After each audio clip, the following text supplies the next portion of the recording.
Hi everyone, welcome to our channel The Agnis and you are watching the video series on Class 11th Microeconomics.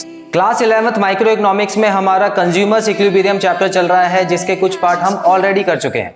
इस part को देखने से पहले आप वो जरूर देख लीजिए ताकि आपका कॉन्सेप्ट अच्छे से क्लियर हो। आज की क्लास में हम स्टार्ट करने वाले हैं कार्डिनल यूटिलिटी अप्रोच, जिसमें आपको यूटिलिटी और यूटिल्स के बारे में बताया जाएगा। अगर आप भी परफेक्ट होना चाहते हैं क्लास 11th माइक्रो इकोनॉमिक्स में, तो इस वीडियो सीरीज को शुरू से लेकर एंड तक जरूर देखें end please don't forget to like, share and subscribe this channel with your friends. Let's get started. Let's go back to when we were young. For the animals we stand. Let's go back to when trees were swung.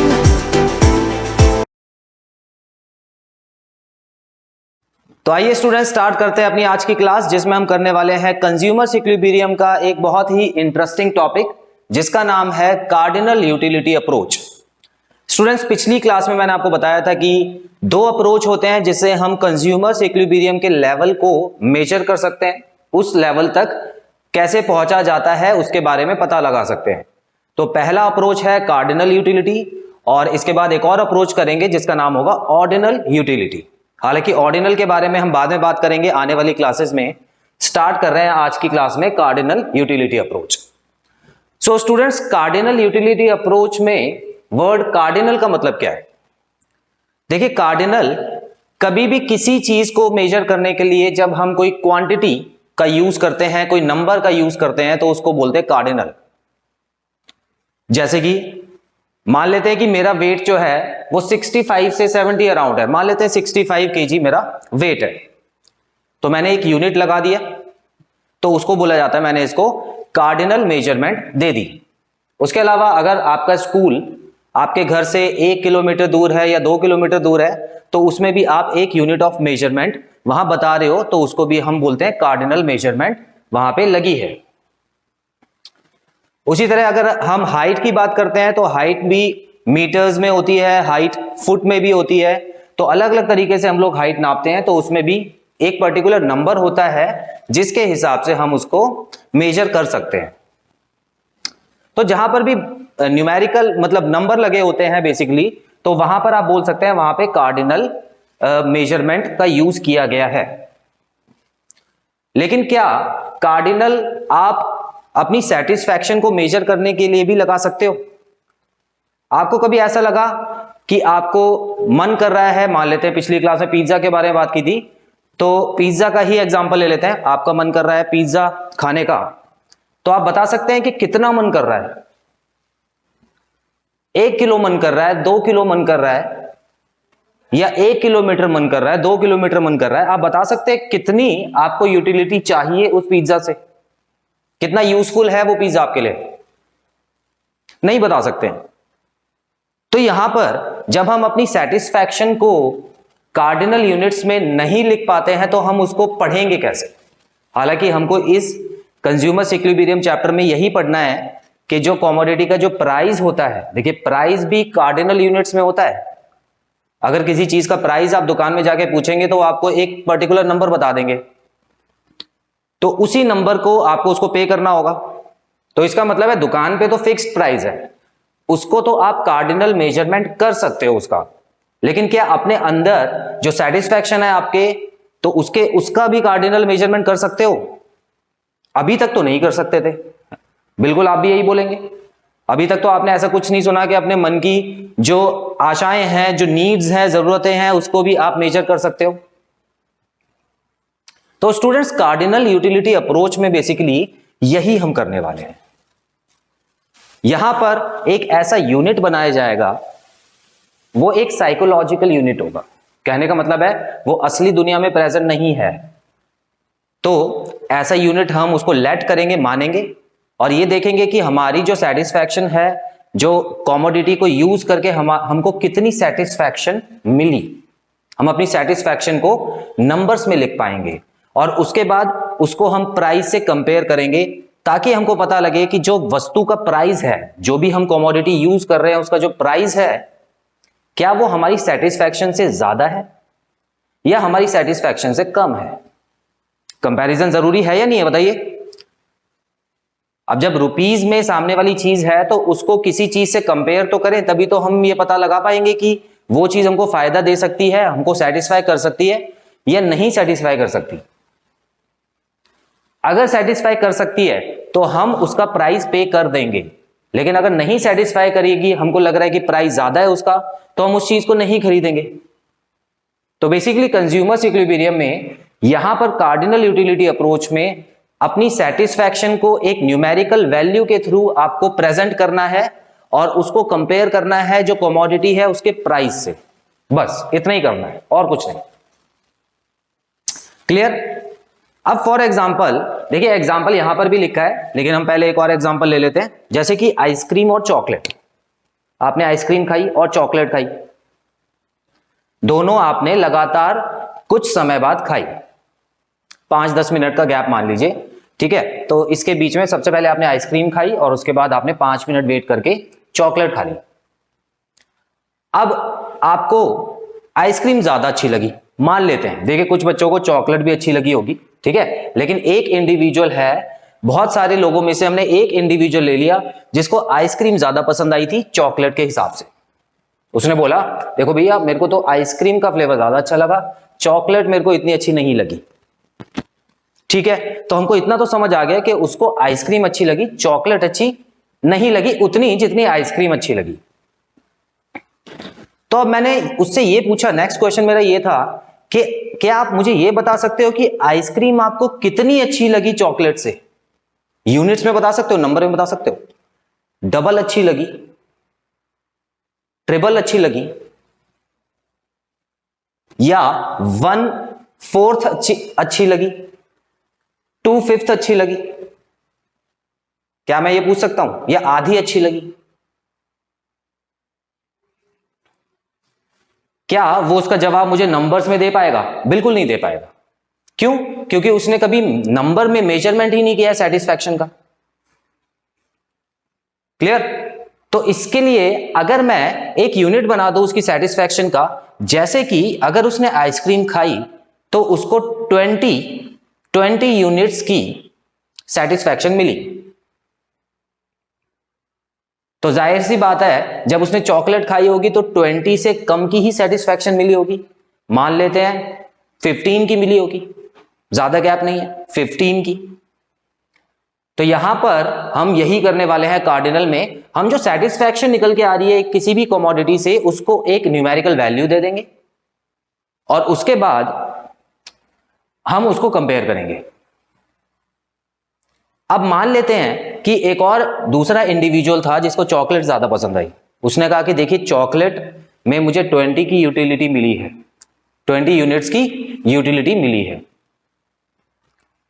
Utility भी बताऊंगा आपको क्या होता है। Utility basically satisfaction को ही बोलते हैं, जितनी आप सेटिस्फाई होगे जितना ज्यादा, उतना ही यूटिलिटी का ज्यादा वैल्यू आएगी, ठीक है। तो फिलहाल मान लेते हैं चॉकलेट में उसको ज्यादा यूटिलिटी मिली 20 की और आइसक्रीम में उसको 10 की यूटिलिटी मिली, ठीक है। तो यहां पर हमको यह पता लग रहा है कि उसको आइसक्रीम में इतना इंटरेस्ट नहीं आया जितना चॉकलेट में आया। ऐसा हो सकता है, किसी दूसरे इंडिविजुअल के लिए ऐसा पॉसिबल है। तो इसीलिए स्टूडेंट्स देखिए, सबके लिए अगर आप ध्यान से गौर से देखें यहां पर, तो अलग अलग इंडिविजुअल के लिए अलग अलग सेटिस्फैक्शन आ रही है अलग अलग सामान से। क्या ये बात सही है या नहीं है? किसी एक को आइसक्रीम में ज्यादा सेटिस्फैक्शन मिल रही है तो किसी दूसरे को चॉकलेट से ज्यादा सेटिस्फैक्शन मिल रही है।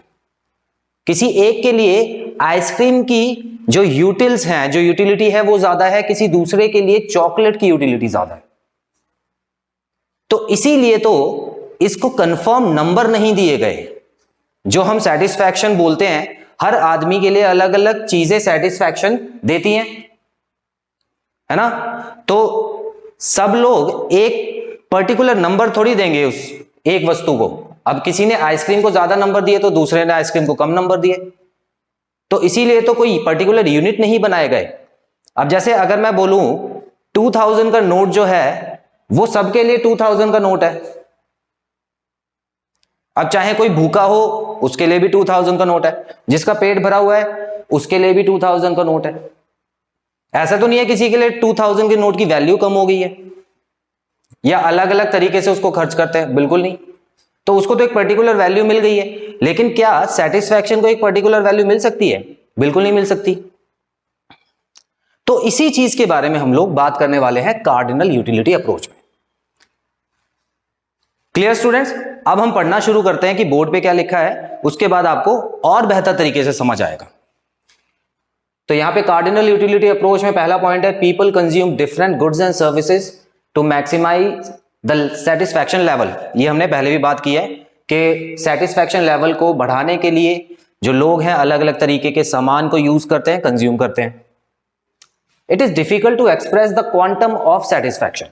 बिल्कुल सही है। देखिए, क्वांटम, क्वांटिटी, क्वांटिटी, तो ये बहुत मुश्किल होता है आपको ये बताना सामने वाले को कि आपने अगर कोई कमोडिटी यूज की है तो उससे कितनी सेटिस्फैक्शन मिली आपको। नंबर में नहीं बता पाओगे आप, है ना, बहुत मुश्किल होता है। जैसे कि यहां पे एक एग्जांपल लिखा है, देख लेते हैं। You have just eaten an ice cream and a chocolate, you can tell which item you liked more. आप ये तो बता सकते हो कि कौन सा जो आइटम है वो आपको ज्यादा पसंद आया और कौन सा कम पसंद आया। But it is very difficult to express how much you liked one over the other. लेकिन आपने ये तो बता दिया ठीक है कि आपको आइसक्रीम ज्यादा पसंद आई है चॉकलेट से, लेकिन आपको यह बताना बहुत मुश्किल होगा कि कितनी ज्यादा पसंद आई है, हाउ मच, कितनी ज्यादा आपको आइसक्रीम पसंद आई है।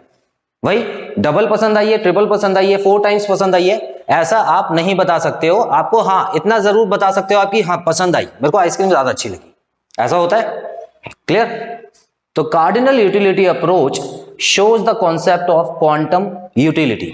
तो कार्डिनल यूटिलिटी अप्रोच जो है वो आपको जो सेटिस्फैक्शन है वो न्यूमेरिकल वैल्यू में, न्यूमरल वैल्यू में आपको बताएगी और उससे आपको क्वांटिटी ऑफ यूटिलिटी के बारे में पता लगेगा।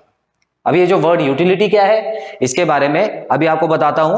आप सबसे पहले इसको नोट डाउन कर लीजिए और उसके बाद आगे बढ़ते हैं। सो अब समझते हैं मीनिंग ऑफ यूटिलिटी। यूटिलिटी का क्या मतलब होता है? देखिए स्टूडेंट्स, यूटिलिटी मतलब है किसी भी एक कमोडिटी की सेटिस्फाई करने की पावर। हर कमोडिटी जो भी हम यूज करना चाहते हैं उसके पास कुछ ना कुछ ऐसी पावर होती है जो हमको वो सेटिस्फाई कर दे। अब फॉर एग्जांपल अगर मैं देखूं कि इस मार्कर के पास कितनी पावर है, अब इस मार्कर की जरूरत मुझे क्यों पड़ी? बिल्कुल मुझे पढ़ाना है, इसलिए मेरा जो काम है वो पढ़ाने का है, इसीलिए मुझे मार्कर एक जरूरी होगा ही होगा ताकि मैं बोर्ड पे उससे लिख के बच्चों को समझा सकूं। तो इस मार्कर से मुझे बहुत ज्यादा यूटिलिटी मिल रही है, तो इसका मतलब इस मार्कर के पास ऐसी पावर है जो कि मुझे सेटिस्फाई कर दे। उसी तरह मान लेते हैं कि कुछ लोगों को कार की नीड होती है, गाड़ी से ऑफिस जाना होता है क्योंकि वो पैदल नहीं जा पाते, बहुत दूर होता है ऑफिस, या कोई मोड ऑफ ट्रांसपोर्ट अवेलेबल नहीं होता है। तो ऐसे केस में जो कार है उनके लिए एक यूटिलिटी वाला प्रोडक्ट है जो कि उस गाड़ी के पास कोई ना कोई ऐसी पावर है जो कि सेटिस्फाई कर रही है किसी इंडिविजुअल की नीड को। तो आई होप ये चीज आपको क्लियर है। तो कोई भी ऐसी चीज जो कि आपकी जरूरत को पूरा करे। देखिए जरूरत कब होगी? जरूरत तभी होगी जब आप उस सर्कमस्टेंस में आ जाते हैं जहां पर आप कोई चीज के बिना आप रह नहीं पा रहे हैं, तभी तो आप उस चीज को लेना चाहते हैं, है ना। तो जाहिर सी बात है आपके मन में एक ख्याल आता है कि अब मुझे ये चीज ले लेनी चाहिए, तो उस चीज के पास जरूर कोई ऐसी पावर होगी जो कि वो आपको सेटिस्फाई कर पाए। ठीक है, ये दुनिया में हर चीज के लिए आप इसको फॉलो कर सकते हैं। ठीक है, क्यों? क्योंकि इसमें कोई भी चीज अगर आप लेते हैं, चाहे एक सुई से लेके अगर आप एक बड़ी गाड़ी ले रहे हैं, ठीक है, तो वो सब चीजें अगर आप किसी वजह से ले रहे हैं तो समझ जाइए कि उसकी यूटिलिटी है। तो यूटिलिटी एक पावर को बोलते हैं स्टूडेंट्स। देखिए यहां लिखा है meaning of utility, it refers to want satisfying power of a commodity. Simple language में एक लाइन की डेफिनेशन है, तो कोई भी ऐसी पावर जो कि एक कमोडिटी के पास होती है ताकि वो किसी इंडिविजुअल को सेटिस्फाई कर पाए, उसी को यूटिलिटी बोला जाता है। ठीक है, आगे देखते हैं, it differs from person to person, place to place and time to time. ये बात बिल्कुल सही है। जैसे कि हमने एक एग्जांपल लिया था कि किसी एक इंडिविजुअल को जब हमने आइसक्रीम और चॉकलेट खिलाई तो उसको आइसक्रीम ज्यादा पसंद आई, तो उसके लिए आइसक्रीम की ज्यादा यूटिलिटी हो गई, ज्यादा सेटिस्फैक्शन मिली। हालांकि जब दूसरे इंडिविजुअल को खिलाई तो उसको चॉकलेट ज्यादा पसंद आई, तो उसके लिए चॉकलेट की ज्यादा यूटिलिटी हो गई, आइसक्रीम की कम यूटिलिटी हो गई। तो देखिए, आइसक्रीम की पहले वाले के लिए ज्यादा, दूसरे वाले के लिए कम, तो ये डिफर कर गया, अलग अलग है। तो यहां पर आप देख सकते हैं पर्सन टू पर्सन, ठीक है, पर्सन से पर्सन अलग अलग यूटिलिटी होती है एक ही चीज की। दोनों को एक ही आइसक्रीम खिलाई गई थी, एक ही टाइप की, ठीक है, लेकिन उसकी यूटिलिटी अलग अलग आ गई। प्लेस टू प्लेस, अब देखिए कभी कभी ऐसी जगह होती हैं जहां पर आपको मान लेते हैं कि मौसम दिल्ली में जो है, दिल्ली में गर्मी चल रही है, तो यहां पे आपको गर्म कपड़े चाहिए होंगे, तो यहां पर गर्म कपड़ों की ज्यादा, मतलब गर्मी में पहनने वाले कपड़ों की, सॉरी, तो गर्मी में जो हम कपड़े पहनते हैं तो उनकी यूटिलिटी ज्यादा होगी अभी फिलहाल हमारे लिए। लेकिन अगर इसी समय मैं बात करूं किसी ऐसी कंट्री की जहां पे ठंड पड़ रही होगी, तो वहां पे क्या मैं अगर गर्मी के कपड़े बेचना चाहूं तो वो लेंगे? नहीं लेंगे उस समय। क्यों? क्योंकि वहां पे जो यूटिलिटी है वहां पे कम है उसकी, वहां पर उनको चाहिए सर्दियों वाले कपड़े, विंटर सीजन वाले कपड़े उनको चाहिए, ठीक है। तो प्लेस टू प्लेस वाला भी आपको समझ आ गया। उसके अलावा टाइम टू टाइम, टाइम भी आप ऐसा समझ लीजिए कि कभी कभी हमको किसी चीज की बहुत ज्यादा जरूरत होती है। जैसे प्यासे को अगर मैं एक बॉटल दूं पानी की तो उसके लिए बहुत ज्यादा यूटिलिटी निकलेगी उसमें से, अगर वो बहुत प्यासा है, ठीक है, तो उसको जैसे ही पानी ऑफर किया जाएगा वो क्या करेगा? बॉटल खोलेगा, पानी पी लेगा। क्यों? क्योंकि जो पानी है वही सेटिस्फाई कर सकता है उसको। उस समय आप कुछ और दे दो उसको पीने के लिए, आप उसको बोलो कि आप दूध पियो, चाय पियो, मना कर देगा, वो कहेगा पहले पानी पिलाओ मुझे। क्यों? क्योंकि पानी ही ऐसी चीज है जो उसको सबसे ज्यादा सेटिस्फाई कर सकता है। दूसरी तरफ अगर हम समझे कि अगर कोई ऐसा आदमी है जो पानी वानी पिए हुए है, फुल एसी वाले कमरे से निकल के आया है, ठीक है, तो उसको प्यास बिल्कुल नहीं लगी हुई है, तो उसके लिए पानी की यूटिलिटी क्या होगी? अभी बिल्कुल कम होगी। पानी के पास बहुत कम पावर है उसको सेटिस्फाई करने की, क्योंकि ऑलरेडी वो पानी पी चुका है, ठीक है। अब तो वो कुछ और ट्राई करेगा, जाहिर सी बात है। तो इसी को बोलते हैं कि टाइम टू टाइम, मतलब समय के हिसाब से भी यूटिलिटी चेंज होती है। एक ही पर्सन है उसमें पर्सन अलग अलग नहीं है, पर्सन एक ही है, लेकिन पहले वो प्यासा था, लेकिन पानी पीने के बाद पानी की जो यूटिलिटी है उसके लिए कम हो जाती है। Clear students? तो यूटिलिटी का जो वर्ड है, ये जो वर्ड है ये बार बार रिपीट होगा इस पूरे चैप्टर में, तो ध्यान से समझ लीजिए। यूटिलिटी किसी भी कमोडिटी के पास जो पावर होती है वांट्स को सेटिस्फाई करने की, उसको बोलते हैं यूटिलिटी। चलिए आगे बढ़ते हैं। अब देखते हैं यूटिलिटी को मेजर कैसे करते हैं, ठीक है। अब हमने बात की थी कि कार्डिनल अप्रोच में हम क्या पढ़ने वाले हैं, इसी सेटिस्फैक्शन की पावर को हम एक नंबर देने वाले हैं, ठीक है। और नंबर देने के बाद उसके पीछे कोई यूनिट भी लगना चाहिए। अब जैसे कि डिस्टेंस का जो यूनिट होता है, डिस्टेंस का यूनिट मीटर भी हो सकता है, किलोमीटर भी हो सकता है। टाइम का यूनिट क्या होता है? सेकंड भी हो सकता है, आर भी हो सकता है, और मिनट भी हो सकता है। तो उसी तरह अगर मैं यूटिलिटी को नापूं तो जाहिर सी बात है कोई नंबर लिखूंगा, उसके पीछे कोई यूनिट होना चाहिए, तो उस यूनिट को बोलते हैं यूटिल्स। याद रखिएगा, यूटिल्स। तो अगर किसी चीज से मुझे 20 यूनिट की सेटिस्फैक्शन मिल रही है तो मैं ये बोल सकता हूं कि उस चीज को कंज्यूम करके मुझे 20 यूटिल्स की सेटिस्फैक्शन मिली, ठीक है। तो यूटिल्स यूज कीजिएगा। क्लियर? आगे देखते हैं। Utils are imaginary units which are used to measure satisfaction obtained from consumption of a commodity. अब देखिए, यूटिल्स जो होते हैं ना वो असली दुनिया में नहीं है। असली दुनिया में कहीं भी यूटिल्स नाम की कोई चीज आपने सुनी ही नहीं होगी, अगर होती तो अभी तक सुन तो जरूर लेते, है ना। तो ये इमेजिनरी यूनिट्स हैं जो कि क्यों बनाए गए हैं? कंज्यूमर्स इक्विलिब्रियम को समझने के लिए बनाए गए हैं, ताकि आपको ये चैप्टर अच्छे से समझ आ जाए।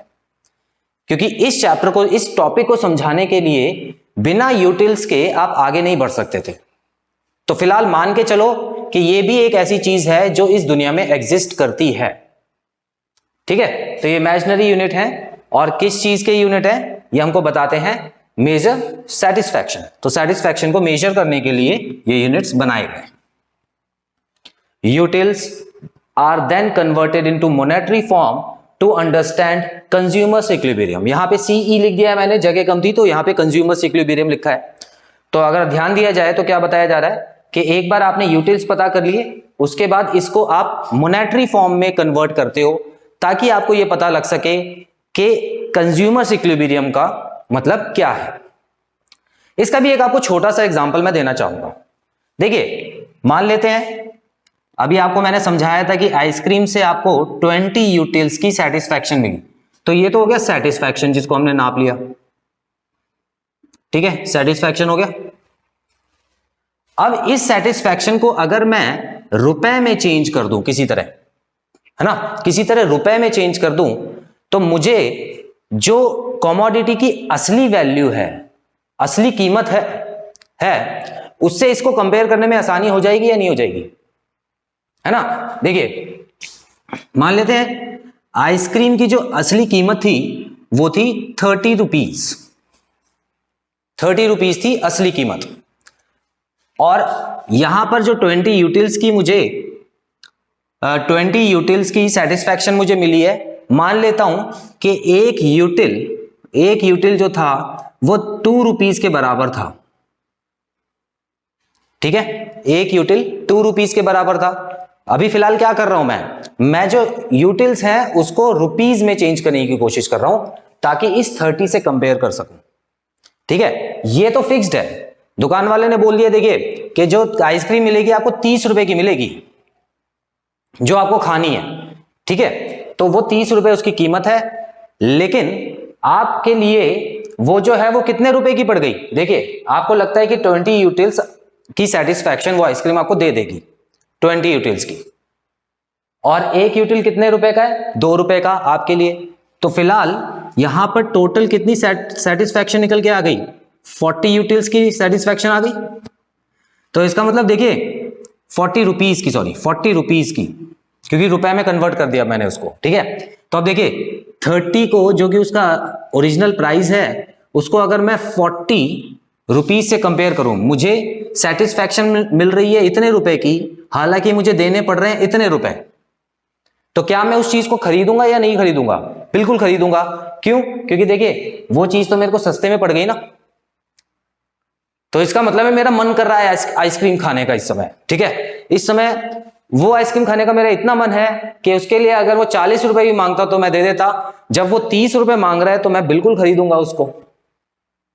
क्लियर। तो इसी तरह से स्टूडेंट्स जो सेटिस्फैक्शन होगी उसको हम यूटिल्स में निकालेंगे पहले, और फिर यूटिल्स में निकालने के बाद आखिरी में उसको रुपीज में चेंज करेंगे, मोनेटरी फॉर्म में चेंज करेंगे, ताकि उसको हम कंपेयर कर पाए असली प्राइस से। सो स्टूडेंट्स, ये कॉन्सेप्ट जो था आई होप आपको समझ आ गया है। यूटिलिटी इसमें बताया गया आपको, और प्लस यूटिल्स के बारे में बताया गया है। यूटिल्स होता है यूटिलिटी को मेजर करने का एक यूनिट, ठीक है। और लास्ट में मोनेटरी कन्वर्जन ऑफ यूटिल्स बताया गया, ये भी जरूरी होता है कार्डिनल यूटिलिटी अप्रोच में। सो स्टूडेंट्स, यहां पे खत्म होता है हमारा ये पार्ट। आई होप इस पार्ट में बताए गए सारे पॉइंट्स आपको क्लियर है और कोई भी डाउट नहीं है। सो नेक्स्ट पार्ट में मैं आपके लिए लेके आऊंगा कंज्यूमर इक्विलिब्रियम से रिलेटेड एक और इंपॉर्टेंट टॉपिक, जिसमें हम टोटल यूटिलिटी और मार्जिनल यूटिलिटी के बीच में फर्क समझेंगे। सो बहुत जल्द मिलते हैं अपने अगले पार्ट में। Till then take very good care of yourselves. Have a nice time. God bless you. Bye bye. Kids across the lane, Savannah.